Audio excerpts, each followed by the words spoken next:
નમસ્કાર વિદ્યાર્થી મિત્રો, સ્વાગત છે આપ સૌનું યુટ્યુબ ચેનલમાં।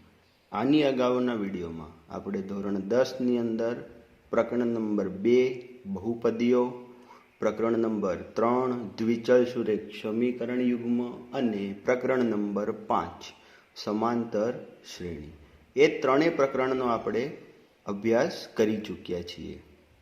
હવે આપણે જોવાના છીએ પ્રકરણ નંબર 15 અને એ પ્રકરણનું નામ છે સંભાવના। ફરી એકવાર કયું પ્રકરણ જોવાના છે? તો પ્રકરણ નંબર 15 સંભાવના। વિદ્યાર્થી મિત્રો, સંભાવના તમે ધોરણ 9ની અંદર અભ્યાસ કરી ગયા છો। સંભાવના શું છે, કેવી ઘટનાઓ માટે સંભાવના આવી શકે, તે બધી જ અભ્યાસ તમે ધોરણ 9ની અંદર કરી ચૂક્યા છો। ફરી એકવાર આપણે પુનરાવર્તન કરી લઈએ તો સંભાવના એટલે શું? તો સંભાવના એટલે કે કોઈ પણ ઘટના જે બનતી હોય તે ઘટના કેટલા હદે શક્ય બને તે શોધવા માટે આપણે સંભાવનાનો ઉપયોગ કરીએ છીએ। સરળ ભાષામાં કહીએ તો એક સિક્કો હોય, એ ગોળ સિક્કો, આપણે એક રૂપિયાનો સિક્કો લઈએ, એ ગોળ સિક્કો હોય તો ગોળ સિક્કાની બે બાજુ આવે। એક બાજુએ હેડ હોય અને એક બાજુએ ટેલ હોય। આ રીતે હોઈ શકે। હવે માનો કે હું સિક્કો ઉછાળું છું તો બંનેમાંથી કોઈ પણ એક જ વસ્તુ આવી શકે એકવારમાં। કાં તો હેડ આવી શકે, કાં તો ટેલ આવી શકે। આ રીતે આવી શકે। પરંતુ હવે હું તમને એમ કહું કે મેં એકવાર સિક્કો ઉછાળ્યો છે તો હેડ આવવાની શક્યતા કેટલી? મારો પ્રશ્ન શું છે? તો પ્રશ્ન ફરીથી સાંભળજો એકવાર। જો હું એકવાર સિક્કો ઉછાળીએ તો એચ એટલે કે હેડ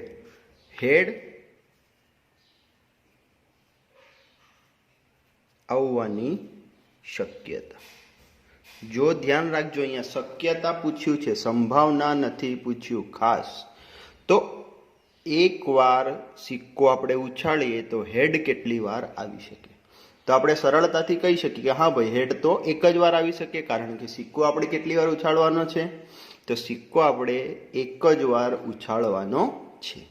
તે જ રીતે જો હું તમને એવું પૂછું છું કે એકવાર મેં સિક્કો ઉછાળ્યો છે તો હેડની જગ્યાએ હવે મારો પ્રશ્ન અહીં આવી જાય કે ટેલ આવવાની શક્યતા કેટલી?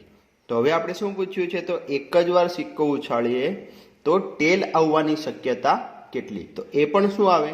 એક જ આવે।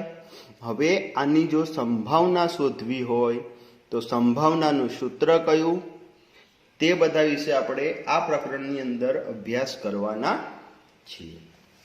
તો ચાલો વિદ્યાર્થી મિત્રો, શરૂઆત કરીએ આપણા પ્રકરણની। હવે વિદ્યાર્થી મિત્રો, આપણે જોઈશું સંભાવના। જો સંભાવના માટે આપણે એવું કહી શકીએ કે કોઈ એક આપણે પ્રયોગ કરીએ છીએ તો કોઈ પ્રયોગમાં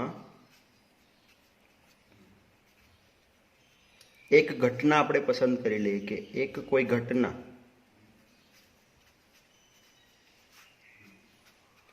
ઈ માટે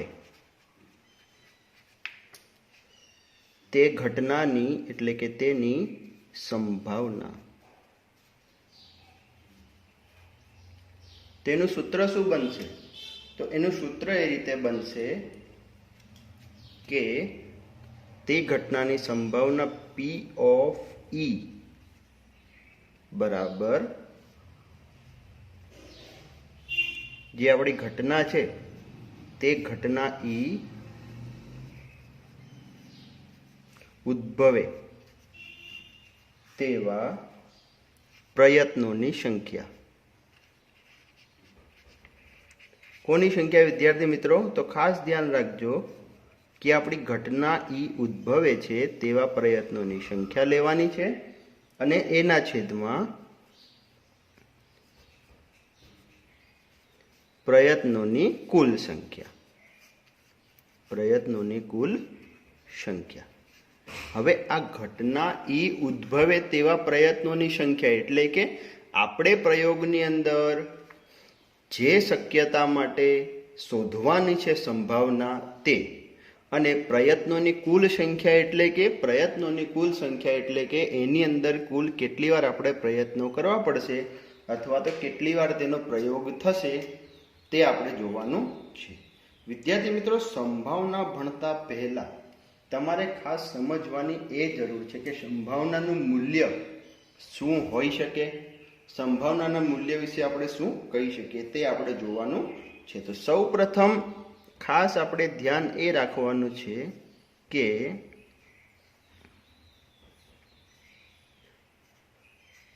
સંભાવનાનું જે મૂલ્ય છે તે 0 થી 1 ની વચ્ચે આવે છે. ખાસ ધ્યાન રાખવાનું, સંભાવનાનું મૂલ્ય શું હોઈ શકે? 0 અથવા 0 કરતાં મોટું અને 1 અથવા 1 કરતાં નાનું. ફરી એકવાર, શું? તો જો ધ્યાન રાખજો, 0 અથવા 0 કરતાં મોટું હોઈ શકે મૂલ્ય અને 1 અથવા 1 કરતાં નાનું એ સંભાવનાનું મૂલ્ય હોય છે. એટલે કે આપણે બીજી ભાષામાં જો કહેવા જઈએ તો સંભાવનાનું મૂલ્ય ક્યાંથી ક્યાં સુધી હોય? તો 0 થી 1 સુધી હોઈ શકે. એની આગળ સંભાવનાનું મૂલ્ય જે છે તે શક્ય હોતું નથી. બીજી વસ્તુ શું છે? તો જો ખાસ ધ્યાન રાખવાનું છે કે કોઈ પણ ઘટના કે જે શક્ય હોય તો શક્ય ઘટનાની સંભાવના, એટલે કે જે ઘટના બનવાની જ છે, શક્ય ઘટનાની સંભાવના હંમેશા 1 હોય છે. ખાસ ધ્યાન રાખજો. અને અશક્ય ઘટનાની સંભાવના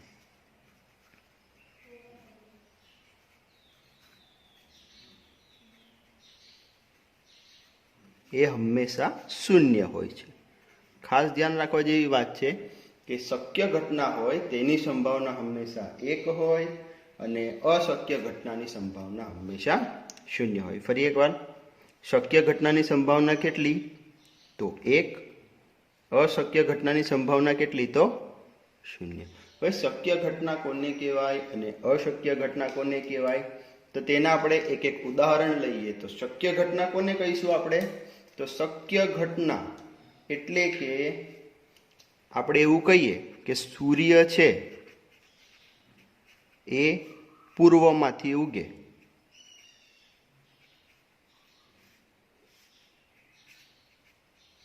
તો સૂર્ય પૂર્વમાંથી ઉગવાની સંભાવના કેટલી? તો તે હંમેશા શું હોય? 1 જ હોય છે. અને તે જ રીતે સૂર્ય જે છે એ પશ્ચિમમાં આથમે. એટલે સૂર્ય શું? પશ્ચિમમાં આથમે. તો સૂર્ય જે છે એ પૂર્વમાં ઉગે અને પશ્ચિમમાં આથમે. આ બંને ઘટનાઓ કેવી થઈ ગઈ?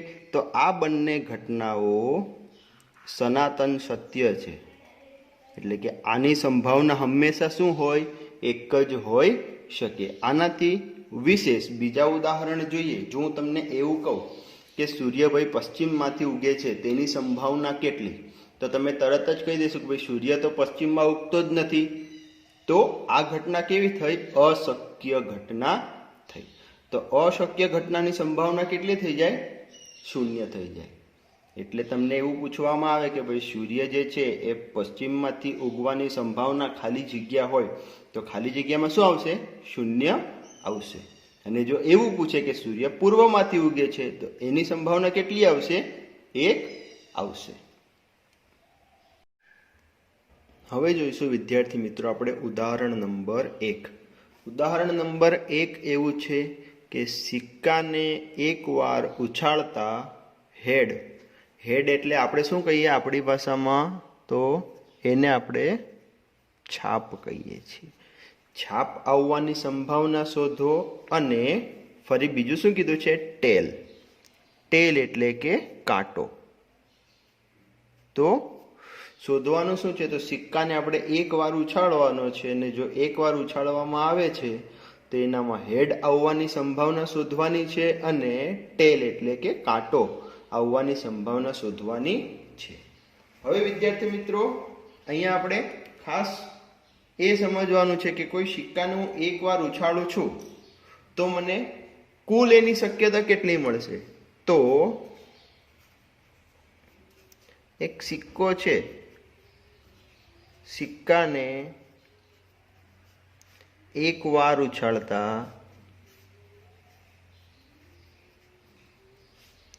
જો બંને છાપ અને કાંટો બંનેમાંથી કોઈ પણ એક આવી શકે. પણ આપણા જે કુલ પ્રયત્નો કેટલા થઈ જાય? તો કુલ પ્રયત્નો થઈ જાય 2. તો સિક્કાને એકવાર ઉછાળતા એની જે કુલ શક્યતા જે છે એ કુલ શક્યતા કેટલી થાય? 2 થાય. કેમ 2 થાય છે? તો છાપ અને કાંટો 2 વસ્તુ છે એટલા માટે. હવે આપણે પ્રથમ વસ્તુ શોધીએ. તો શોધવાનું શું છે? હેડ આવવાની મારે સંભાવના શોધવાની છે. તો તેના માટે જોઈએ આપણે તો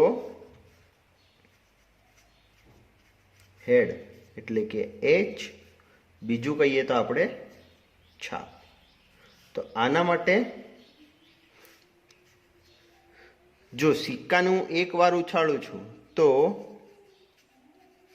એકવાર ઉછાળતા હેડ કેટલી વાર મળી શકે મને? તો હેડ કેટલી વાર મળી શકે? માત્ર એકવાર H મળે. કેટલી વાર હેડ આપણને મળવાનો છે? તો માત્ર એક જ વાર આપણને H મળવાનો છે.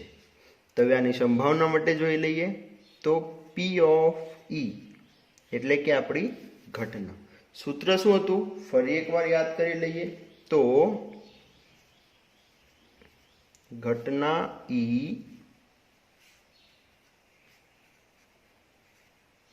ઉદ્ભવે તેવા પ્રયત્નોની સંખ્યા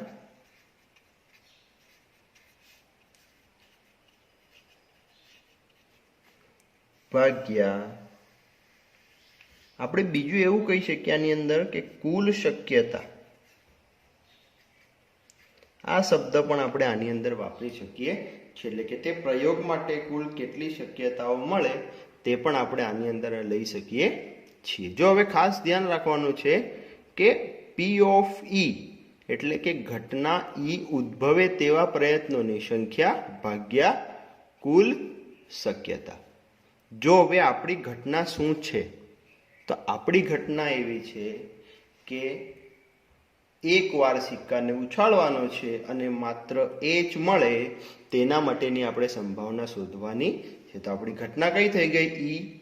એકવાર H મળે. તો H કેટલી વાર મળવાનો છે મને? તો અહીંયા H તો માત્ર એક જ વાર મળવાનો છે. તો ઘટના E ઉદ્ભવે તેવા કેટલા પ્રયત્નો થઈ ગયા? તો માત્ર એક જ થઈ ગયું. એના ભાગ્યા કુલ શક્યતા કેટલી છે મારી પાસે? તો કુલ શક્યતા છે 2. એટલે મારી સંભાવના શું થઈ ગઈ? તો P ઓફ E 1/2 મળી જાય. એને આપણે પોઈન્ટમાં દર્શાવવું હોય તો 0.5. એટલે કે જો હું એકવાર સિક્કો ઉછાળું છું તો મને હેડ મળે, તો હેડ મળવાની જે સંભાવના છે, હેડ મળવાની સંભાવના મારી કેટલી થઈ ગઈ? 0.5.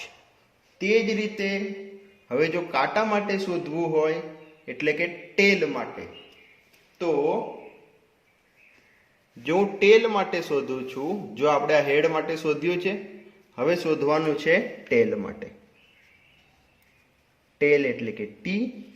T એટલે આપણે કહી શકીએ એને કાંટો. તો એકવાર સિક્કો ઉછાળવાનો છે. તો એકવાર સિક્કો ઉછાળતા માત્ર શું મળવું જોઈએ મને? ટી મળે. તેવું કેટલી વાર બની શકે? માત્ર એક જ વાર બની શકે. તો તેની અંદર પણ હવે આપણે ડાયરેક્ટ લખી શકીએ, સૂત્ર લખવાની જરૂર નથી. આની અંદર ઘટના ઈ ઉદ્ભવે તેવા પ્રયત્નોની સંખ્યા. હવે આપણી ઘટના કઈ થઈ ગઈ? ટેલ માટેની ઘટના થઈ ગઈ. તો સિક્કો કેટલી વાર આવવાનો છે ઉછાળતા? એની અંદર ટી કેટલી વાર આવશે? તો માત્ર એક જ વાર મળશે. એના ભાગ્યા કુલ શક્યતા કેટલી થઈ ગઈ? 2.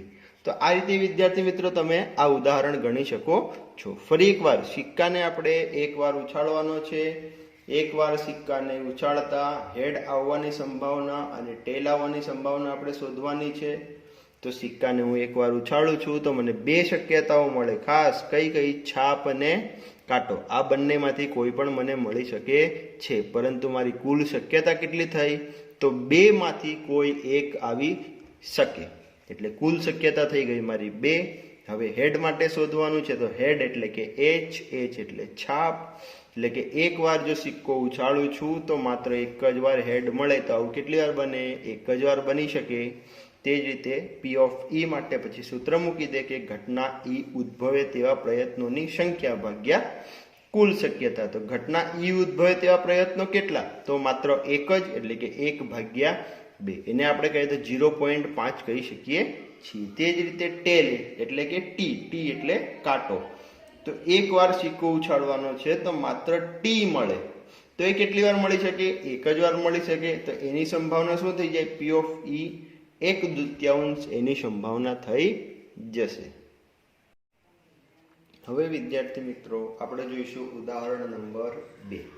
ઉદાહરણ નંબર 2 માં એવું છે કે એક થેલીની અંદર 3 દડા છે. લાલ રંગનો છે, ભૂરા રંગનો છે અને પીળા રંગનો છે. હવે 3 દડા સમાન કદના છે. એટલે કે સમાન ગોળાઈના 3 દડા એક થેલીમાં મૂકેલા છે. હવે એક વ્યક્તિનું નામ છે જે છે કૃતિકા. કૃતિકા તે થેલીમાં હાથ નાખી અને એક દડો કાઢશે. હવે તે દડો કાઢે છે, એ દડો લાલ રંગનો આવે છે, ભૂરા રંગનો આવે કે પીળા રંગનો આવે, તેની આપણે સંભાવના શોધવાની છે. વિદ્યાર્થી મિત્રો હવે ફરીથી અહીંયા શોધવાનું શું છે આપણે? તો દડો લાલ આવે, ભૂરો આવે કે પીળો આવે, તેની આપણે સંભાવના શોધવાની છે. તો અહીંયા આપણી પાસે કુલ દડા કેટલા છે? તો કુલ શક્યતા મારી કેટલી છે? અહીંયા 3 છે. હવે કુલ શક્યતા 3 છે. એની સામે મારો જે દડો છે એ લાલ દડો કેટલો છે? તો માત્ર એક જ છે. તે જ રીતે ભૂરો, તો એ પણ એક જ છે. અને એ જ રીતે પીળો, તો પીળો દડો પણ કેટલો છે? માત્ર એક જ. એટલે આ ત્રણેય દડા કેટલા છે? એક કુલ 3 દડા છે મારી પાસે. અને એની માટેના કુલ શક્યતા કેટલી થઈ જાય? 3. કારણ કે હું હાથ નાખીશ તો માત્ર 3 જ વાર દડા કાઢી શકું. એનાથી વધારે વાર હું આની અંદરથી દડા કાઢી શકતો નથી. તો હવે જોઈએ આપણે લાલ દડા માટે, એટલે કે આપણે રેડ R આપી દઈએ. ચાલો હવે જો મારે લાલ દડો કાઢવો છે, હું હાથ નાખું છું અને એટલે શું થઈ જશે? P of R. તો તેની માટે શું લખી શકીએ આપણે?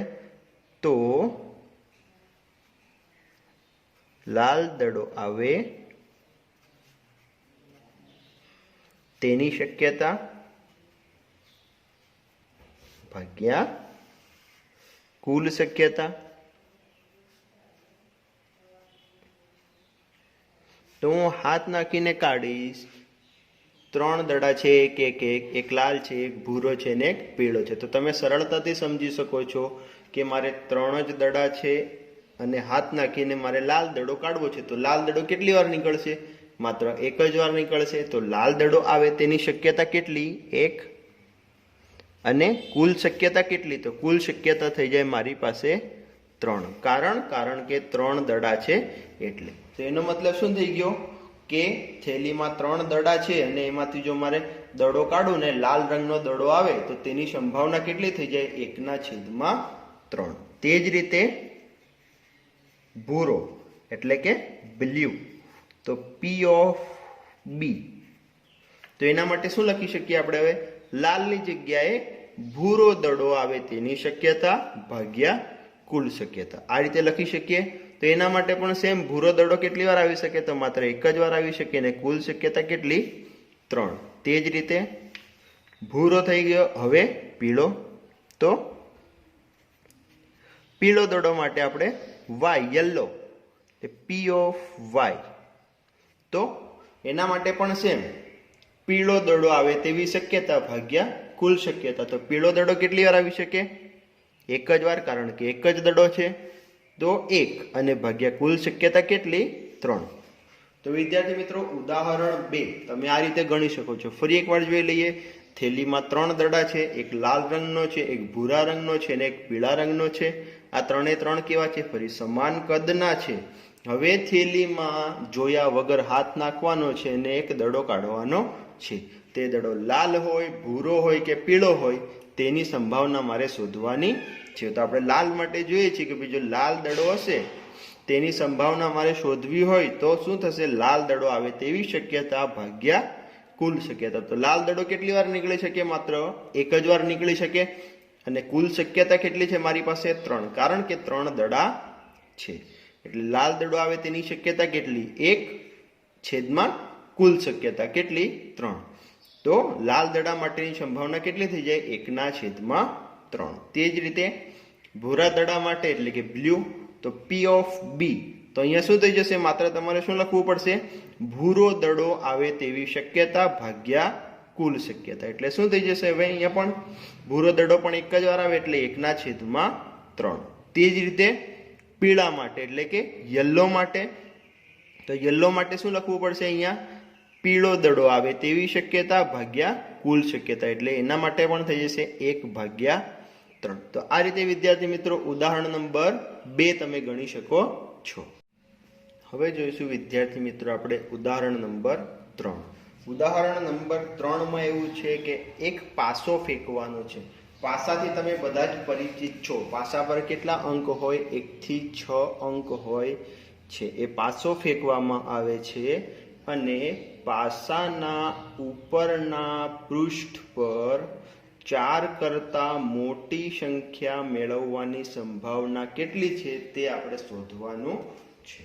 તો વિદ્યાર્થી મિત્રો, પાસા માટે સૌ પ્રથમ તો શું આવશે? તો પાસાની કુલ શક્યતા કેટલી થઈ જશે? તો પાસાની કુલ શક્યતા થઈ જશે 6. એટલે કે 1, 2, 3, 4, 5 અને 6. પાસાની કુલ શક્યતા થઈ જશે 6. હવે આપણે જે શોધવાનું છે એને આપણે નામ આપી દઈએ કેપિટલ A. તો શું શોધવાનું છે? તો પાસાના ઉપરના પૃષ્ઠ પર 4 કરતા મોટી સંખ્યા મેળવવાની સંભાવના. તો પહેલા તો પાસામાં 4 કરતા મોટી સંખ્યા કેટલી છે? તો 4 કરતા મોટી સંખ્યા કઈ કઈ છે? તો કુલ 2 છે. કઈ કઈ? 5 અને 6. માત્ર 2 જ સંખ્યાઓ છે અને એની માટેના કુલ શક્યતા કેટલી થઈ જાય? 6. ત્યારબાદ બીજી જે ઘટના છે તે પણ આપણે જોડે સમજી જ લઈએ. બી એટલે કે 4 અથવા 4 કરતા નાની સંખ્યા મેળવવાની પણ સંભાવના શોધવાની છે. તો ફરી પાસામાં 4 અથવા 4 કરતા નાની સંખ્યા કેટલી થાય? તો 4 અને 4 કરતા નાની એટલે 1, 2, 3 અને 4. એટલે કુલ સંખ્યા કેટલી થઈ જાય? ટોટલ 4. કઈ કઈ? તો ફરી 1, 2, 3 અને 4. આ કુલ સંખ્યાઓ થઈ જાય. હવે આપણી પાસે બધું ક્લિયર થઈ ગયું છે. જો પાસાની કુલ શક્યતા થઈ ગઈ છે 6. ત્યારબાદ પાસામાં 4 કરતા મોટી સંખ્યા કેટલી છે? તો 2. પાસામાં 4 અથવા 4 કરતા નાની સંખ્યાઓ કેટલી છે? તો 4. હવે એ માટે આપણે શોધીશું એટલે કે P ઓફ એ. તો એના માટે એ ની શક્યતા ડાયરેક્ટ હવે આપણે લખી શકીએ છીએ. કારણ કે આપણે અહીંયા ઉપર લખી દીધું છે કે એ શું છે, તો પાસામાં 4 કરતાં મોટી સંખ્યા આવવાની જે શક્યતા છે તે. તો એ ની શક્યતા ભાગ્યા કુલ શક્યતા. તો એ ની શક્યતા એટલે કે એ પાસામાં 4 કરતાં મોટી સંખ્યા આવવાની શક્યતા કેટલી? 2. કારણ કે પાસામાં 4 કરતાં 2 જ મોટી સંખ્યા છે, એનાથી બીજી કોઈ મોટી સંખ્યા પાસાની અંદર આવી શકતી નથી. અને કુલ શક્યતા કેટલી થઈ જાય? 6. તો ફરી છેદ ઉડી જશે, 2 એકા 2 ને 2 તરી 6 એટલે કેટલા થઈ જશે? 1/3. તે જ રીતે હવે P ઓફ B. તો B માટે શું છે, તો B ની શક્યતા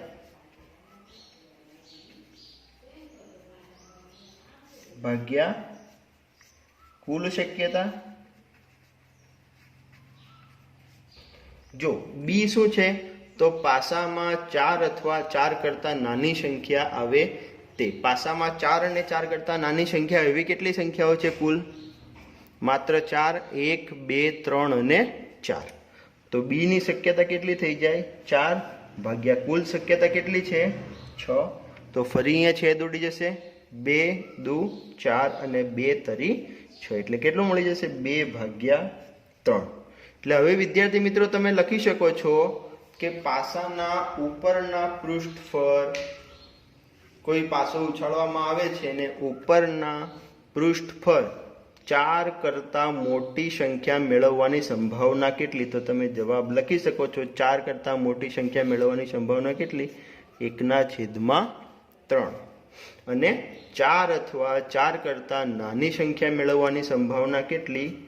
તો એ થઈ જાય 2/3. હવે વિદ્યાર્થી મિત્રો આપણે જોવાનું છે કે કોઈ ઘટના E માટે E નહીં એટલે કે E ની એક્ઝેક્ટ વિરોધી સંખ્યા, એને આપણે E12 વડે પણ દર્શાવીશું. આ ઘટનાઓ હોય તો આના વિશે આપણે શું કહી શકીએ એ આપણે હવે જોવાનું છે. તો આની અંદર વિદ્યાર્થી મિત્રો આપણે કહી શું શકીએ? તો આની અંદર માત્ર એક જ વસ્તુ બની શકે કે કોઈ ઘટના E છે તેની એક્ઝેક્ટ વિરોધી ઘટના અમારે લાવવી હોય તો E ની સંભાવના પહેલા તો કેટલી હોઈ શકે? E ની સંભાવનાને આપણે P ઓફ E વડે દર્શાવીએ છીએ. અને E નહીં માટે તો E નહીં ની સંભાવના. હવે મને ખબર છે કે કોઈ પણ ઘટના હોય તેની મોટામાં મોટી સંભાવના કેટલી? તો 1. તો 1 માંથી P ઓફ E ની સંભાવના બાદ કરી દઉં તો E નહીં ની મને સંભાવના મળી જાય. કઈ રીતે આવું થાય? તો એક ઉદાહરણથી આપણે સરળતાથી સમજણ મેળવીએ. જો વિદ્યાર્થી મિત્રો આપણે જે સિક્કાનું ઉદાહરણ લીધું હતું કે એક સિક્કો ઉછાળું છું અને હેડ મળે છે અને ટેલ મળે છે, હે ને? તો આપણે એવું લઈએ કે E જે છે એ છાપ એટલે કે હેડ મળવાની શક્યતા હોય તો P ઓફ E શું મળી જાય? 1/2 આપણે જોયું હતું. તો હવે E નહીં. હવે તમે સમજી શકો છો E નહીં એટલે શું થશે? છાપ ન મળવાની શક્યતા. એવું થઈ જાય. તો હવે તમે એવું સમજો કે છાપ ન મળવાની શક્યતા, એનો મતલબ કે છાપ ન મળે તો કોણ મળે? બીજું કાંટો. સિમ્પલ વસ્તુ છે. છાપ ન મળે તો બીજું કોણ મળી શકે? એની જોડે કાંટો જ મળી શકે. તો એની અંદર શું આવે? હવે છાપ ન મળવાની સંભાવના શક્યતા એટલે કે કાંટો મળવાની શક્યતા. તો આના માટે પી ઓફ ઈ બાર આપણે સંકેત અહીંયા રાખ્યો છે, પી ઓફ ઈ બાર. તો પી ઓફ ઈ બાર જો છાપ ન મળે અને કાંટો મળે તો એની માટે સૂત્ર શું છે? તો 1 ઓછા પી ઓફ ઈ, એટલે 1 ઓછા પી ઓફ ઈ કેટલા છે? 1/2. તો 1 માંથી અડધું બાદ થશે તો ફરી કેટલા વધશે? 1/2. અને આપણને ખબર જ છે કે એક સિક્કાને હું એકવાર ઉછાળીશ તો કાંટો મળવાની શક્યતા પણ કેટલી થઈ જશે?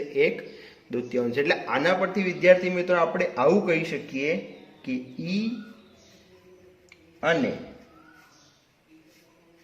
ઈ નહીં આ બંને ઘટનાઓ જે છે એકબીજાની પૂરક ઘટના કહેવાય. કેવી ઘટના કહેવાય છે? એકબીજાની પૂરક ઘટના. કારણ શું?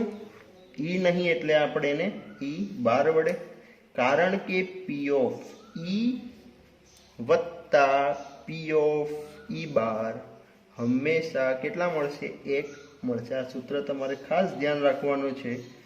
પી ઓફ ઈ અને પી ઓફ ઈ બાર કેટલા મળશે? તે હંમેશા 1 મળશે. એટલે કે કોઈ પણ ઘટના હોય તેની શક્ય ઘટના અને તેના કરતા એક્ઝેક્ટ વિરોધી એને આપણે ઈ નહીં વડે દર્શાવીએ છીએ. તો પી ઓફ ઈ અને પી ઓફ ઈ બાર કેટલા મળશે? એ બંનેનો સરવાળો કરીશું તો આપણને સરવાળો 1 મળી જશે. હવે અહીંયા વિદ્યાર્થી મિત્રો આની ઉપરથી તમારે આની આગળ જે ઉદાહરણ અને દાખલા આવશે તે ગણવાના છે.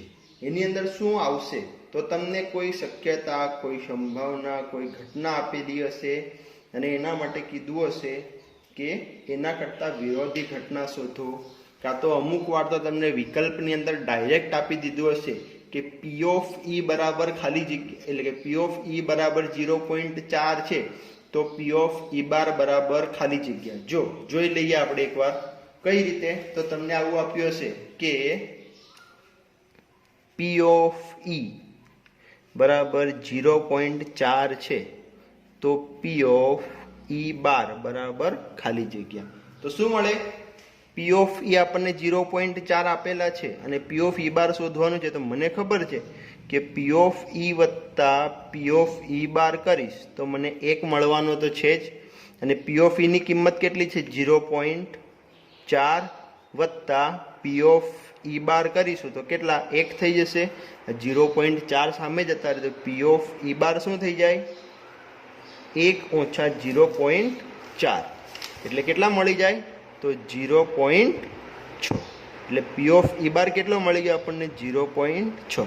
એટલે આ રીતે પણ તમને અમુક વાર વિકલ્પની અંદર પૂછાઈ શકે છે. એટલે આપણે જે ઘટના જોવાનું, એટલે જે વસ્તુ જોવાની હતી ઘટના ઈ માટે ઈ નહીં એટલે કે ઈ ડેશ, તો એને શું કહી શકીએ આપણે? એકબીજાની આ બંને કેવી ઘટનાઓ છે? પૂરક ઘટનાઓ છે. હવે જોઈશું વિદ્યાર્થી મિત્રો આપણે ઉદાહરણ નંબર 4. ઉદાહરણ નંબર 4માં એવું છે કે 52 પત્તાની એક થોકડી છે, એટલે કે પત્તાની એક કેટ આપણને આપેલી છે. એ 52 પત્તાની થોકડીમાંથી એક પત્તું યાદચ્છિક રીતે ખેંચવામાં આવે છે. એટલે પત્તાની કેટ ઊંધી છે અને એમાંથી આપણે કોઈ પણ એક પત્તું ખેંચવાનું છે. તો એ જે પત્તું ખેંચેલું છે એ પત્તું એકો હોય તેની સંભાવના અને એકો ન હોય તેની સંભાવના આપણે શોધવાની છે. તો જો સૌ પ્રથમ તો આપણે એક વસ્તુ ખ્યાલ રાખવી પડશે અહીંયા કે જ્યારે 52 પત્તાની થોકડીમાંથી એક પત્તું ખેંચવાનું આવે તો આપણી પાસે કુલ શક્યતા કેટલી થઈ જાય? તો તમે બધા જ હવે સરળતાથી સમજી શકો છો કે 52 પત્તાની થોકડી છે એમાંથી પત્તા ખેંચવાની શક્યતા કેટલી? તો 52 મારું એક એક કરીને પત્તા ખેંચી શકું છું. એની પછી પત્તા પૂરા થઈ જશે તો પત્તા ખેંચવાનો કોઈ વારો આવવાનો નથી. હવે આપણે શોધવાનું છે કે પત્તો એકો હોય તેની સંભાવના મારે શોધવાની છે. તો એને આપણે માનો કે એ નામ આપી દઈએ. તો એ નામ આપીએ, મારે શું કરવાનું છે? તો એકો આવવાની શક્યતા, તો ખાસ ધ્યાન રાખો કે એકો આવવાની શક્યતા કેટલી હશે? તો જેટલા એકા હોય એટલી શક્યતા થાય. તો એક 52 પત્તાની કેટ હોય તેમાંથી કેટલા એકા મળી શકે આપણને? તો તેમાંથી આપણને 4 એકા મળી શકે, એટલે કે મારી એકો આવવાની શક્યતા કેટલી થઈ ગઈ? 4. હવે એકો ન હોય તેની શક્યતા, તો એકો ન હોય તેની શક્યતાને આપણે માનો કે બી નામ આપી દઈએ. તો એકો ન આવવાની શક્યતા.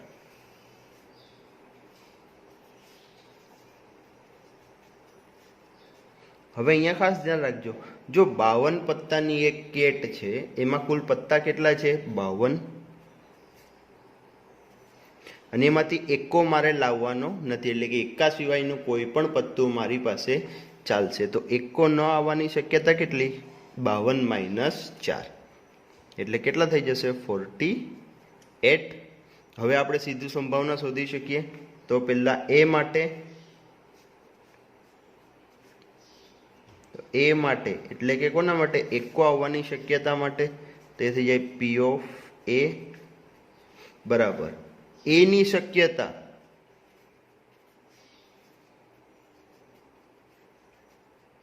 ભાગ્યા કુલ શક્યતા.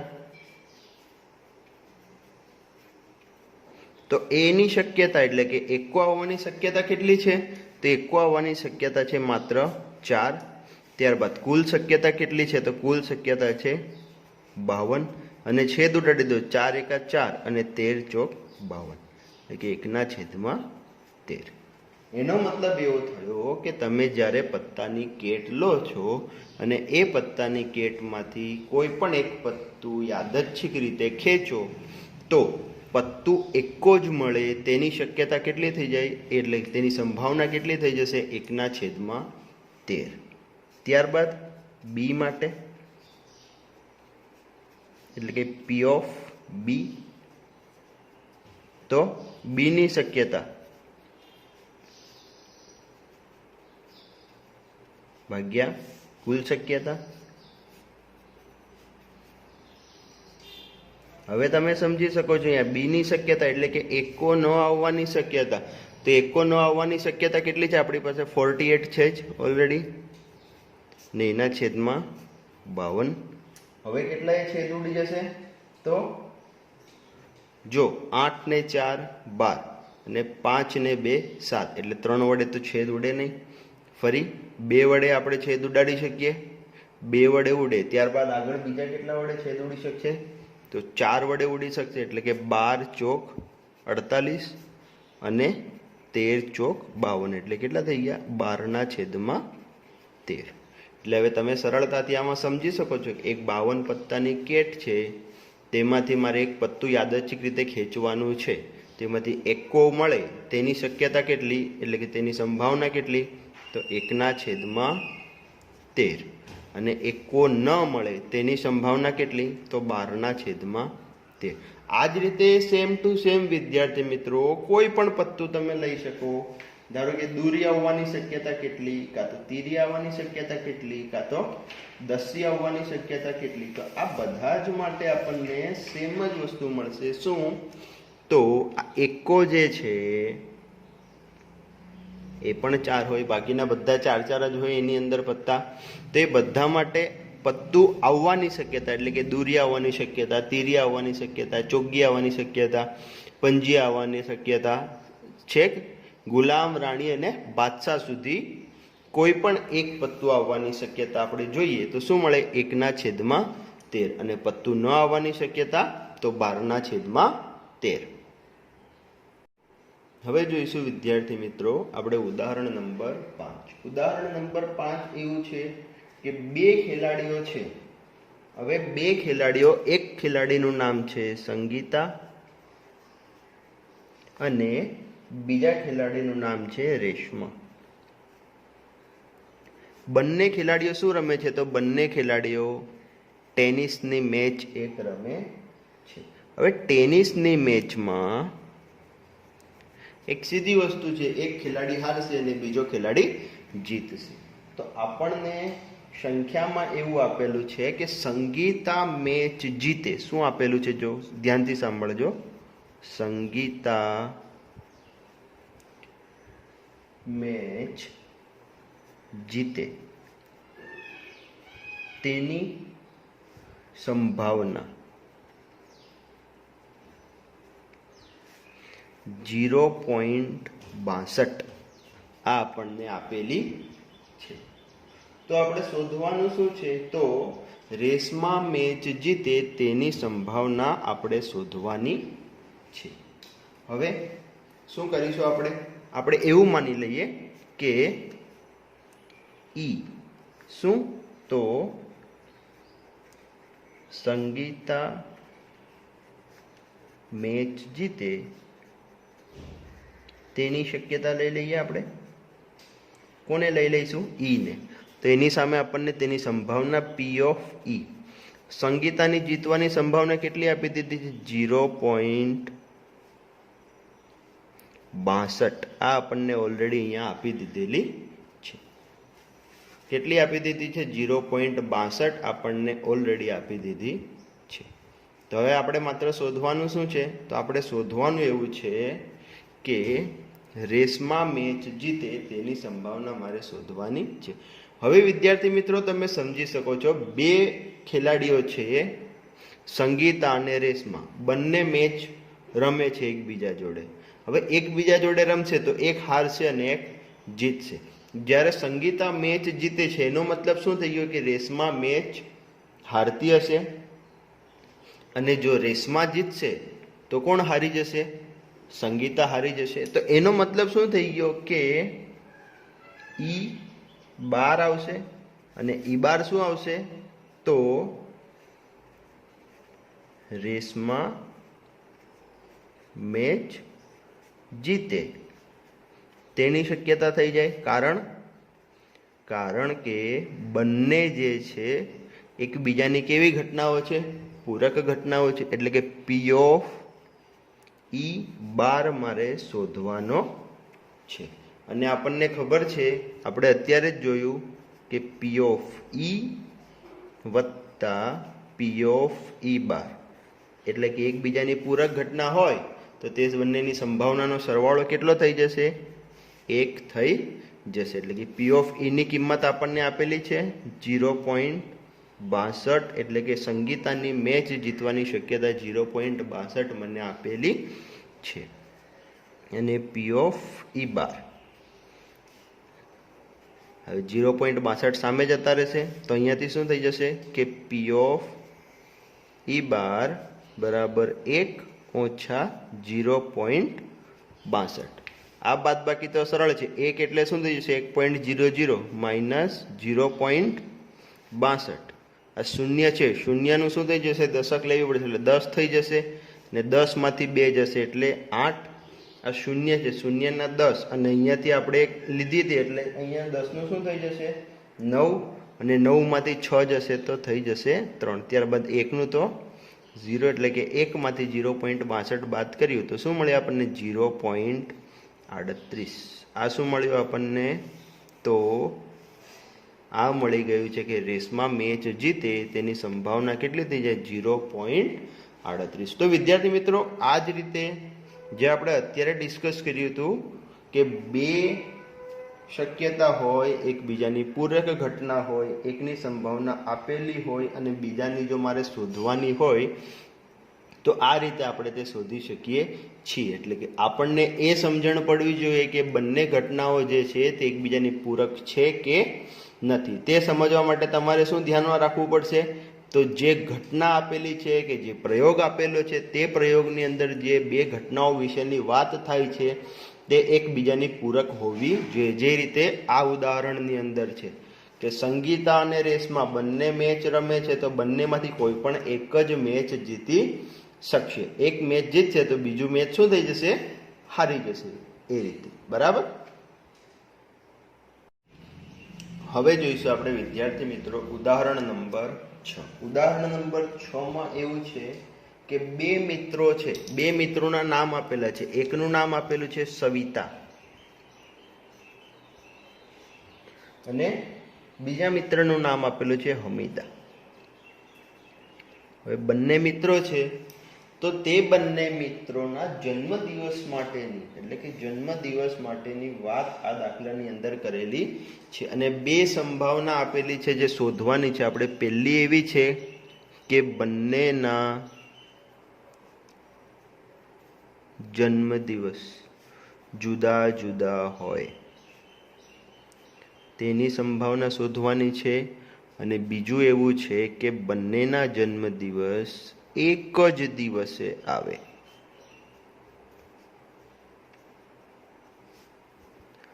આની મારે સંભાવના શોધવાની છે. તો વિદ્યાર્થી મિત્રો, આના માટે આપણે શું કરીશું? તો આના માટે એક સિમ્પલ અને સરળ વસ્તુ છે જે તમારે ધ્યાનમાં રાખવાની છે કે જ્યારે બે વ્યક્તિની અહીંયા વાત થાય છે અને બંનેના જન્મદિવસ માટેની વાત છે, તો તમારે જે સંભાવના શોધવાની છે એ સંભાવના શોધવા માટે, અને ખાસ આ દાખલાની અંદર એવું કીધું છે કે આપણે લીપ વર્ષ ગણવાનું નથી. તો મારી કુલ શક્યતા કેટલી થાય? તો એક વર્ષ માટેની વાત છે તો કુલ શક્યતા, વર્ષના દિવસ કેટલા છે? 365. તો 365 દિવસમાંથી જ બંનેની જે જન્મદિવસ હશે તે હશે, એટલે કે શક્યતા કેટલી થઈ જાય? કુલ શક્યતા થઈ જશે 365. હવે આપણે અહીંયા વાત કરીએ. બીજા નંબરનું પહેલા જોઈ લઈએ, એટલે કે એને નામ આપી દઈશું બી. તમારે શોધવાનું શું છે? તો બંનેના જન્મદિવસ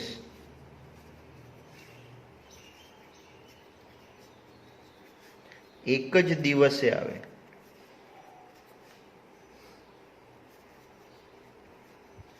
વિદ્યાર્થી મિત્રો, તમે સમજી શકો છો કે બંનેના જન્મદિવસ છે તે એક જ દિવસે આવે. તો આવું કેટલી વાર બને? આવું માત્ર એક જ વાર બની શકે. કારણ કે બંનેના જન્મદિવસ એક જ વાર બંને એકબીજાની સાથે આવી શકે છે.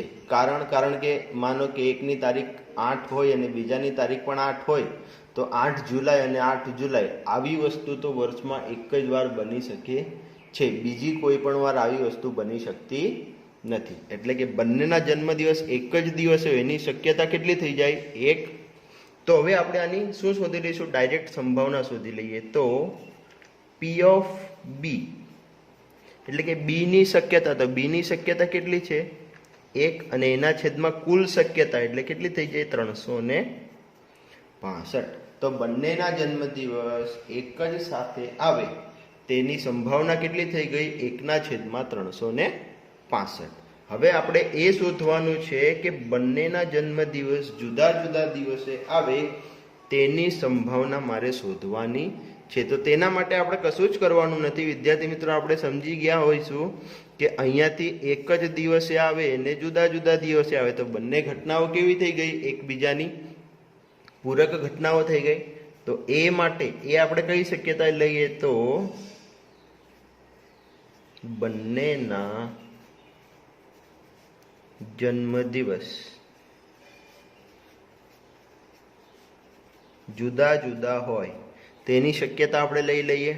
તો એનો મતલબ શું થઈ ગયો વિદ્યાર્થી મિત્રો? કે પી ઓફ એ અને પી ઓફ બી એકબીજાની કેવી ઘટનાઓ બની ગઈ? અહીંયા પૂરક ઘટનાઓ બની ગઈ. એનો મતલબ કે બંનેનો સરવાળો કેટલો થઈ જાય?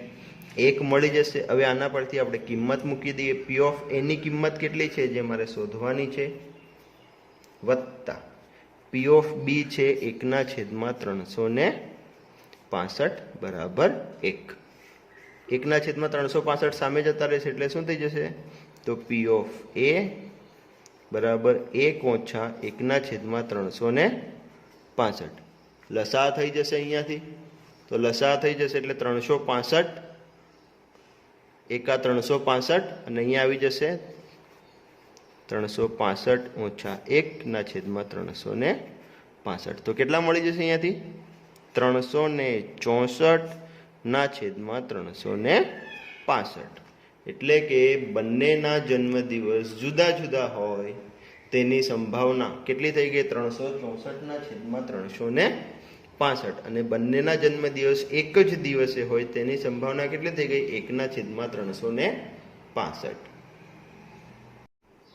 હવે જોઈશું વિદ્યાર્થી મિત્રો આપણે ઉદાહરણ નંબર 7.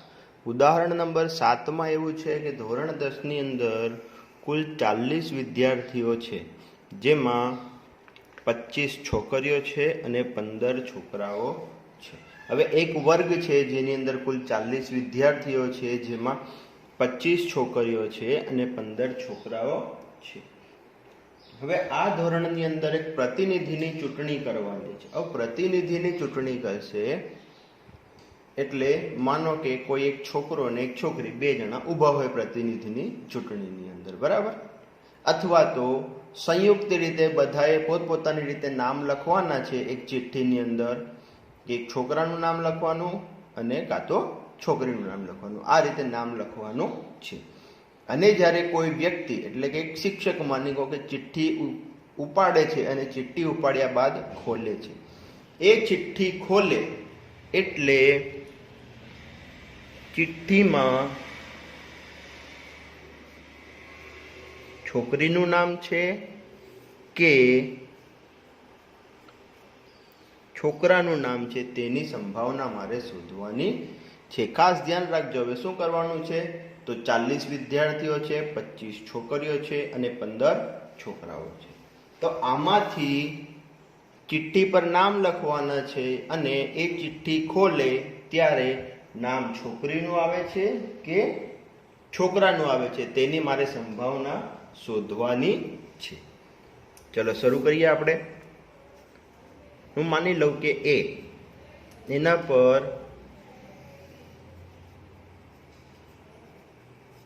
છોકરીનું નામ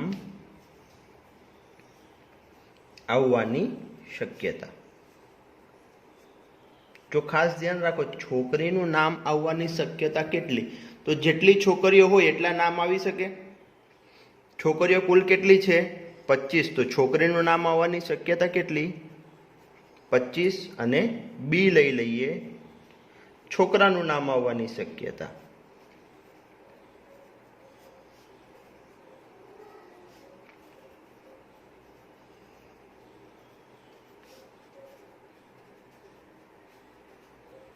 છોકરાઓ કેટલા છે? જેટલા છોકરાઓ તેટલી વાર છોકરાનું નામ આવી શકે. તો છોકરાનું નામ આવવાની શક્યતા કેટલી થઈ જશે? 15. હવે આપણે આ બંનેની સંભાવના શોધી લઈશું. સંભાવના માટે પહેલા તો સૌ પ્રથમ કુલ શક્યતા કેટલી હશે? તો કુલ શક્યતા એટલી કે જેટલા વિદ્યાર્થીઓ, તો કુલ શક્યતા કેટલી થઈ જશે? 40. હવે સંભાવના શોધી લઈશું. તો એ માટે એટલે કે P ઓફ A, તો A ની શક્યતા ભાગ્યા કુલ શક્યતા. તો A ની શક્યતા એટલે કે કેટલી છે? એટલે કે છોકરીનું નામ આવવાની શક્યતા કેટલી? તો 25. અને કુલ શક્યતા એટલે કેટલી થઈ જશે? 40. તો છેદ ઉડી જશે. કેટલાય છેદ ઉડી જશે? તો 5 × 25 ને 8 × 40. તો કેટલા થઈ ગયા? 5/8. એટલે કે ચિઠ્ઠી ખોલે છે અને ચિઠ્ઠીની અંદર છોકરીનું નામ મળે તેની શક્યતા કેટલી થઈ ગઈ? 5/8. તે જ રીતે હવે આપણે કોના માટે શોધવાનું છે? તો બી માટે. બી માટે એટલે કે P ઓફ બી, તો બી ની શક્યતા ભાગ્યા કુલ શક્યતા. એટલે બી ની શક્યતા એટલે છોકરાનું નામ આવવાની શક્યતા તો કેટલી? 15/40. ફરી છેદ ઉડાડી દઈશું. તો કેટલા વધશે? 5×3 = 15 અને 8×5 = 40. એટલે 3/8. તો હવે તમે સરળતાથી સમજી શકો છો કે 40 વિદ્યાર્થીઓ છે અને 40 વિદ્યાર્થીઓની અંદર 25 છોકરીઓ છે અને 15 છોકરાઓ છે. તો જો ચિઠ્ઠી પર નામ લખવામાં આવે તો છોકરીનું નામ આવવાની શક્યતા કેટલી હતી? 25. તો એની સંભાવના કેટલી થઈ ગઈ? છોકરીનું નામ આવવાની સંભાવના 5/8 અને છોકરાનું નામ આવવાની સંભાવના 3/8. હવે જોઈશું વિદ્યાર્થી મિત્રો આપણે ઉદાહરણ નંબર 9. આની આગળનું જે ઉદાહરણ નંબર 8 છે એ ઉદાહરણ નંબર 8 બિલકુલ સરળ છે. તેની અંદર જે રીતે આપણે ઉદાહરણ 7 ની અંદર જે દાખલો ગણ્યો છે તે જ રીતે ઉદાહરણ 8 માં પણ દાખલો ગણવાનો છે. તેનામાં 3 ભૂરી, 2 સફેદ અને 4 લાલ લખોટીઓ આપેલી છે અને એ લખોટીઓમાંથી યાદચ્છિક રીતે તમારે એક લખોટી કાઢવાની છે અને એ લખોટી સફેદ છે, ભૂરી છે કે લાલ છે તેની સંભાવના આપણે શોધવાની છે. તો તમે તેમાં શું કરી દેશો? કુલ શક્યતા કરી લેશો. પહેલા તો બધાનો સરવાળો કરીને ત્યારબાદ બધાની અલગ અલગ સંભાવના શોધવાની છે. તો તે તમે બિલકુલ સરળતાથી એ ઉદાહરણ નંબર 8 જે છે તે ગણી શકો છો. હવે જોઈએ ઉદાહરણ નંબર 9. ઉદાહરણ નંબર 9 માં એવું છે કે હરપ્રીત એક વ્યક્તિનું નામ છે. હરપ્રીત તે 2 જુદા જુદા સિક્કાઓને એક સાથે ઉછાળે છે. જો ધ્યાન રાખજો શું કરે છે તો 2 જુદા જુદા સિક્કા છે તેની પાસે. 2 જુદા જુદા સિક્કાને એક સાથે ઉછાળે છે. જો 2 જુદા જુદા સિક્કા છે બંનેને એક સાથે ઉછાળે છે અને તે ઉછાળ્યા બાદ ઓછામાં ઓછું એકવાર શું તો ફરી ઓછામાં ઓછું એકવાર છાપ મળે એટલે કે H હેડ મળે તેની સંભાવના મારે શોધવાની છે. જો ફરી હરપ્રીત નામ છે વ્યક્તિનું, 2 જુદા જુદા સિક્કાઓને તે ઉછાળે છે અને એ સિક્કાઓને ઉછાળ્યા બાદ ઓછામાં ઓછું એકવાર છાપ મળે તેની સંભાવના મારે શોધવાની છે. તો પહેલા તો આના માટે મારે શું શોધવું પડશે? તો કુલ શક્યતા શોધવી પડશે. જો કુલ શક્યતા માટે એક વસ્તુ આપણે સરળતાથી સમજી શકીએ. માનો કે એક સિક્કો છે, બરાબર? એ સિક્કાને હું એક જ વાર ઉછાળું છું. તો એક વાર ઉછાળીશ તો મને શું મળશે? H મળશે અથવા તો T મળશે. એટલે કે હેડ અથવા ટેલ મળી શકે. ત્યારબાદ એની જોડે જ બીજો પણ એક સિક્કો ઉછાળીએ છીએ. તો આનામાંથી એવું બની શકે ને કે પહેલા સિક્કા પર હેડ હોય અને બીજા સિક્કા પર ફરી હેડ પડે, અથવા તો હેડ અને એની સાથે બીજા સિક્કા પર ટેલ પણ પડી શકે. તે જ રીતે ટેલની સાથે પણ હેડ આવી શકે અથવા તો ટેલ આવી શકે. તો કુલ શક્યતા મારી કઈ રીતે થઈ જાય? બંને પર H આવે અથવા તો એક પર H હોય અને બીજા પર T હોય. તે જ રીતે એક પર T હોય, બીજા પર H હોય અને ફરી T અને T. આ રીતે. તો એનો મતલબ શું થઈ ગયો? કુલ શક્યતા કેટલી મળી ગઈ મને? 1, 2, 3 અને 4. એટલે કે 2 સિક્કા છે, બંને સિક્કાને એક સાથે ઉછાળીએ તો કુલ શક્યતા કેટલી મળી મને? 4 મળી ગઈ છે. હવે મને શું કીધું છે? તો ઓછામાં ઓછું એકવાર છાપ મળવી જોઈએ. એટલે કે એ જે છે મારો, એ આપણે નામ આપી દઈશું જે ઓછામાં ઓછું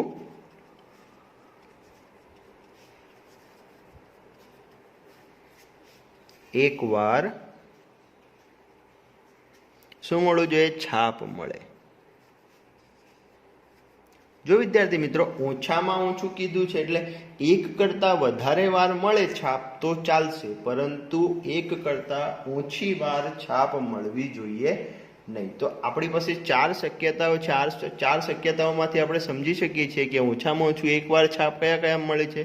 તો આમાં પણ મળી છે, આમાં પણ મળી છે અને આમાં પણ મળી છે. તો માત્ર એક જ એવી છે T અને T કે જેની અંદર આપણને કોઈ પણ વાર H મળ્યો નથી. તો કુલ કેટલી શક્યતાઓ થઈ? તો ઓછામાં ઓછું છાપ મળે તેવી કુલ 1, 2 અને 3 શક્યતાઓ મને મળી છે. તો હવે એની સંભાવના શોધી લઈશું. એટલે કે P of A. તો A ની શક્યતા, તો એની શક્યતા કેટલી મળી છે? 3 ભાગ્યા કુલ શક્યતા એટલે કેટલી થઈ જશે? 4.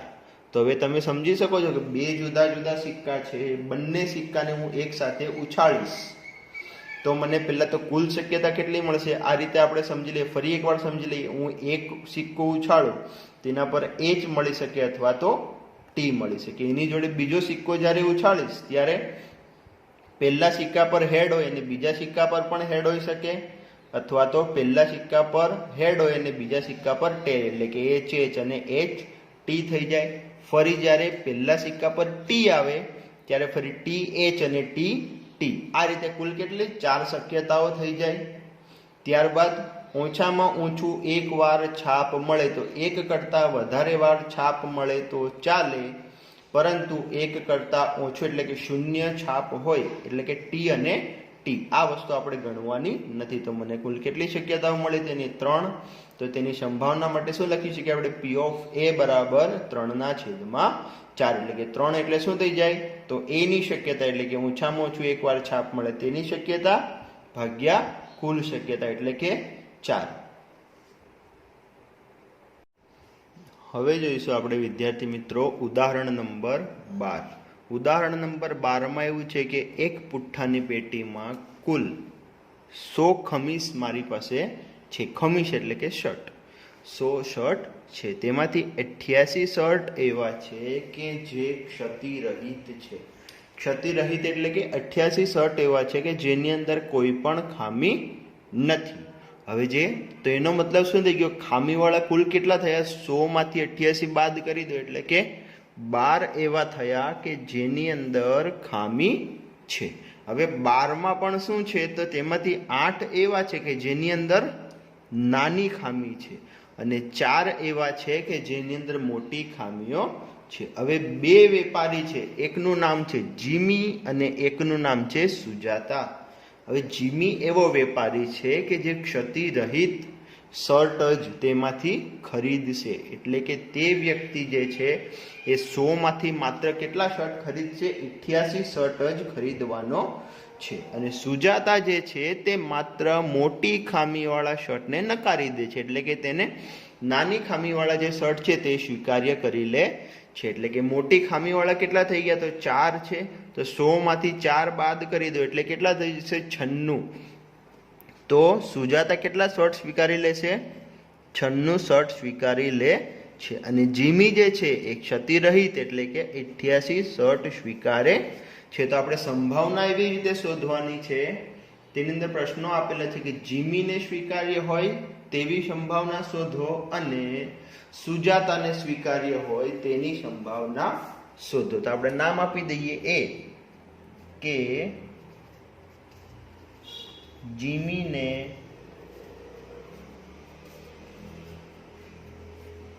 સ્વીકાર્ય હોય તેની શક્યતા.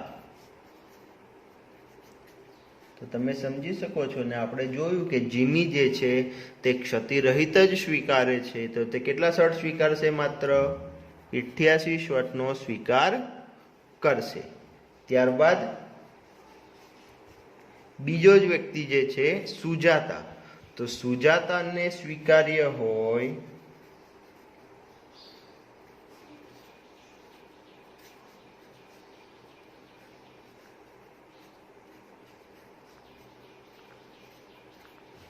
તેની શક્યતા. તો સુજાતા કોને નકારે છે? તો માત્ર 96 શર્ટ એવા છે કે જેને સુજાતા સ્વીકારી લે છે અને મોટી ખામીવાળા શર્ટ જે છે તેને નકારી દે છે. એટલે કે 4 શર્ટ જ એવા છે કે જેને સુજાતા નથી લેતી. તો તે 100 માંથી કુલ કેટલા શર્ટ ખરીદી લે છે? 96 શર્ટ ખરીદી લે છે. હવે બંનેની સંભાવના શોધી લઈએ. તો એ માટે એટલે કે P of A એટલે A ની શક્યતા. તો A ની શક્યતા કેટલી? એટલે કે જીમીને સ્વીકાર્ય હોય તેવા શર્ટની શક્યતા કેટલી? તો 88 ભાગ્યા કુલ શક્યતા. હવે કુલ શક્યતા આપણી પાસે કેટલી છે અહીંયાથી? તો કુલ શક્યતા છે 100. એટલે મારી જીમીને સ્વીકાર્ય હોય તેવા શર્ટની સંભાવના કેટલી થઈ જશે? 88/100. એટલે કે જો તમે એને પોઈન્ટમાં ફેરવી દો તો શું થાય? 0.88. આ કોની સંભાવના થઈ? જીમી શર્ટ ખરીદી લે તેની સંભાવના થઈ ગઈ 0.88. ત્યારબાદ બી માટે એટલે કે સુજાતા માટે, તો P of B એટલે સુજાતાને સ્વીકાર્ય હોય તેવા શર્ટો કેટલા છે? તો 96 અને કુલ શક્યતા કેટલી છે તો 100. તો સુજાતા માટે શું થઈ જશે 0.96. એટલે કે એક પુઠ્ઠાની પેટીની અંદર 100 ખમીસ જે છે તેમાંથી 88 કેવા છે ક્ષતિરહિત છે. તે પૈકી 8માં નાની ખામીઓ છે અને 4માં મોટી ખામીઓ છે. આપણો પ્રશ્ન છે જીમી જે છે તે ક્ષતિરહિત જ સ્વીકારે છે અને સુજાતા જે છે તે માત્ર મોટી ખામીને નકારી દે છે. તો એ આપણો શું થઈ જાય કે જીમીને સ્વીકાર્ય હોય તેની શક્યતા, તો જીમી તો માત્ર ક્ષતિ વગરના જ લઈ શકે છે એટલે તેની શક્યતા કેટલી થઈ જાય 88. અને સુજાતા જે છે એને સ્વીકાર્ય હોય તેની શક્યતા, તો તેના માટે સુજાતા માત્ર મોટી ખામીવાળાને નકારી દે છે. એટલે કે મોટી ખામીવાળા કેટલા છે 4. તો 100 માંથી 4 બાદ કરી દે કેટલા થઈ જશે 96. હવે એ માટે તો એની શક્યતા P ઓફ A એટલે કેટલા થઈ જશે 88 ભાગ્યા 100 એટલે 0.88. અને બી માટે P ઓફ B એટલે 96 ભાગ્યા 100 એટલે 0.96. હવે જોઈશું વિદ્યાર્થી મિત્રો આપણે ઉદાહરણ નંબર 13. ઉદાહરણ નંબર 13માં એવું છે કે બે પાસાને એક સાથે ફેંકવામાં આવે છે. હવે પાસા છે તો પાસા પરના અંક કેટલા છે તો પાસા પરના અંક હોય 1 થી 6 અંક હોય.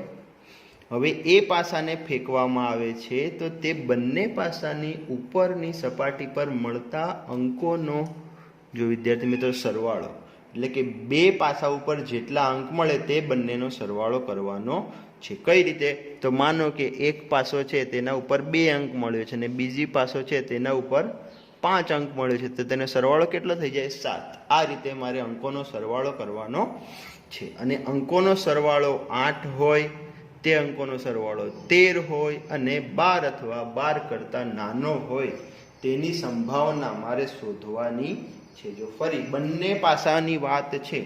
હવે બે પાસા હું જ્યારે ફેંકું તો મને કુલ શક્યતા કેટલી મળી શકે.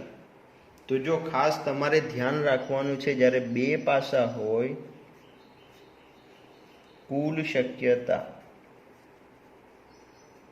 તો કુલ શક્યતા માટે તમારે શું કરવાનું છે બે પાસા છે એક પાસાની શક્યતા કેટલી 6 ગુણ્યા બીજા પાસાની શક્યતા પણ કેટલી 6 એટલે બંનેનો સરવાળો. આમ જોઈએ તો બે પાસા છે બંનેની શક્યતા તમારે શોધવી હોય તો 6 નો વર્ગ કરી દો એટલે સીધું 36. આ રીતે તમે કુલ શક્યતા જે છે તે શોધી શકો છો. હવે પહેલું એને નામ આપી દઈએ આપણે A, એટલે કે એ સપાટી પર સરવાળો જે છે કેટલો હોવો જોઈએ 8 હોય, એટલે કે સરવાળો 8 મળે તેની શક્યતા. તો વિદ્યાર્થી મિત્રો આપણે લખવાની શરૂઆત કરીએ. જો પ્રથમ પાસો હું ફેંકું અને એના પર 1 આવે, એના પર કેટલા મળે મને, જો અહીંયા ધ્યાન રાખજો, પ્રથમ પાસો ફેંકું છું અને તેના પર જો 1 મળે તો બીજા પાસા પર મહત્તમ કેટલા મળશે મને 6. તો સરવાળો કેટલો થઈ ગયો 7, એટલે આ વસ્તુ કામ લાગે નહીં. હવે 2 થી શરૂઆત કરીએ. પહેલા પાસા પર 2 મળ્યો છે તો બીજા પાસા પર કેટલા મળશે તો સરવાળો મને 8 થઈ જશે, એટલે બીજા પાસા પર 6 મળે તો સરવાળો 8 થઈ જાય. ત્યારબાદ ફરી પહેલા પાસા પર 3 હોય અને બીજા પાસા પર 5 હોય તો પણ સરવાળો 8 થઈ જાય. તે જ રીતે બંને પાસા પર 4 હોય તો પણ સરવાળો 8 થઈ જશે. આગળ વધીએ તો પહેલા પાસા પર 5 હોય અને બીજા પાસા પર 3 હોય તો પણ થઈ જાય. ત્યારબાદ ફરી પહેલા પાસા પર 6 અને બીજા પાસા પર 2. તો આ રીતે કુલ કેટલી શક્યતાઓ થઈ ગઈ તો 1 2 3 અને 4 ને 5. 5 શક્યતાઓ એવી છે કે જેના માટે મને સરવાળો 8 મળી શકે છે. તો પાસા પરના અંકોનો સરવાળો 8 મળે તેની શક્યતા કેટલી થઈ ગઈ 5 થઈ જાય છે. ત્યારબાદ બીજું, પાસા પરનો અંકનો સરવાળો, એટલે કે હવે શું કીધું છે તો સરવાળો 13 મળે તેની શક્યતા.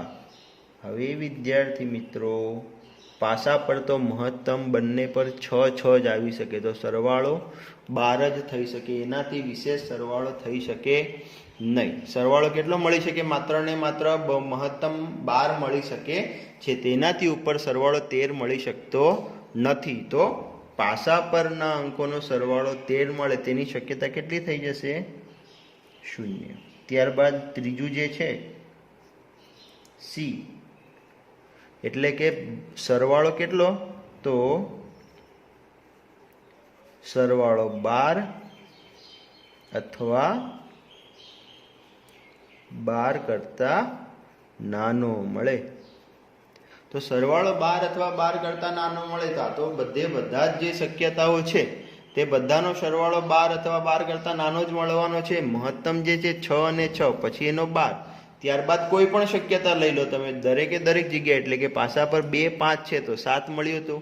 તે જ રીતે 4 4 આવે તો 8 મળી જાય, 3 અને 4 આવે તો 7 મળી જાય, 5 અને 6 આવે તો 11 મળી જાય. એટલે બધી જ કુલ કેટલી? 36 શક્યતાઓ એવી છે કે જેની અંદર સરવાળો 12 મળે અથવા 12 કરતા નાનો મળી શકે છે. હવે આ બધાની સંભાવના શોધી લઈશું. તો શરૂઆત કરીએ પી ઓફ એ માટેની. તો પી ઓફ એ જે છે એની અંદર શું આવશે? તો પી ઓફ એ ની અંદર એવું આવશે કે એનો સરવાળો 8 મળે તેની શક્યતા તો કેટલી થઈ ગઈ? 5 ભાગ્યા કુલ શક્યતા કેટલી થઈ ગઈ? 36. હવે જોઈશું પી ઓફ બી, એટલે કે શું છે પી ઓફ બી માટે? તો પી ઓફ બી એવું છે કે સરવાળો 13 મળે તેની સંભાવના શોધવાની છે. તો સરવાળો તો 13 મળે એવું કેટલી વાર બને છે? 0 વાર ભાગ્યા 36. એટલે આની સંભાવના તો શું થઈ જશે? 0 થઈ જશે. ત્યારબાદ શું કીધું છે? સરવાળો 12 અથવા 12 કરતા નાનો મળે, એટલે કે પી ઓફ સી. તો 12 અથવા 12 કરતા નાનો મળે એવું કેટલી વાર બને છે? 36 વાર ભાગ્યા કુલ શક્યતા પણ છે 36. એટલે બંને ઉડી જશે તો કેટલા મળી જશે? 1. તો વિદ્યાર્થી મિત્રો, હવે તમે સરળતાથી જોઈ શકો છો ઉદાહરણ નંબર 13 કઈ રીતે આપણે ગણી શકીએ છીએ તે. ફરી એકવાર પુનરાવર્તન કરી લઈએ 13મા ઉદાહરણનું. તો બે પાસાઓ ફેંકવાના છે એક સાથે. પાસાની ઉપરની સપાટી પર મળતા અંકોનો સરવાળો 8 હોય, 13 હોય અને 12 અથવા 12 કરતા નાનો હોય તેની સંભાવનાઓ મારે શોધવાની છે. તો બે પાસા છે ફેંકવાના છે, કુલ શક્યતા એટલે 6 નો વર્ગ બરાબર 36. હવે એ એટલે કે સરવાળો 8 મળે તેની શક્યતા, તો એવું આપણે જોયું કે 5 શક્યતાઓ મળે છે કે જેની અંદર સરવાળો 8 થાય છે. બી માટે સરવાળો 13 મળે તેની શક્યતા તો કેટલી? 0. ત્યારબાદ સી સરવાળો, એટલે કે સી ની અંદર સરવાળો 12 અથવા 12 કરતા નાનો મળે તો આવું કેટલી વાર? 36 વાર બને છે. બધાની સંભાવના શોધી લે, પી ઓફ એ, પી ઓફ બી અને પી ઓફ સી. તો આ રીતે વિદ્યાર્થી મિત્રો તમે ઉદાહરણ નંબર 13 જે છે તે ગણી શકો છો. તો વિદ્યાર્થી મિત્રો, આજના વિડીયોમાં આપણે શું જોયું છે? તો આજના વિડીયોમાં આપણે સંભાવનાની શરૂઆત કરી અને તેના પ્રથમ 13 ઉદાહરણ જે છે તે જોયા છે. 13 ઉદાહરણની અંદર આપણે સંભાવના કોને કહેવાય, સંભાવનાનું સૂત્ર, ત્યારબાદ ઈ નહીં એટલે કે ઈ બાર એ સંભાવના કઈ રીતે શોધી શકીએ તે જોયું છે. ત્યારબાદ એક બીજું પણ જોયું છે કે સંભાવનાનું મૂલ્ય ક્યાંથી ક્યાં સુધીનું હોય તે એક વસ્તુ જોઈ છે. તો વિદ્યાર્થી મિત્રો, આની સાથે જ આપણે આજના વિડીયો પૂર્ણ કરીએ છીએ. આશા રાખું છું કે આજના વિડીયોમાં તમને સૌને સરળતાથી સમજણ પડી હશે. જય હિન્દ.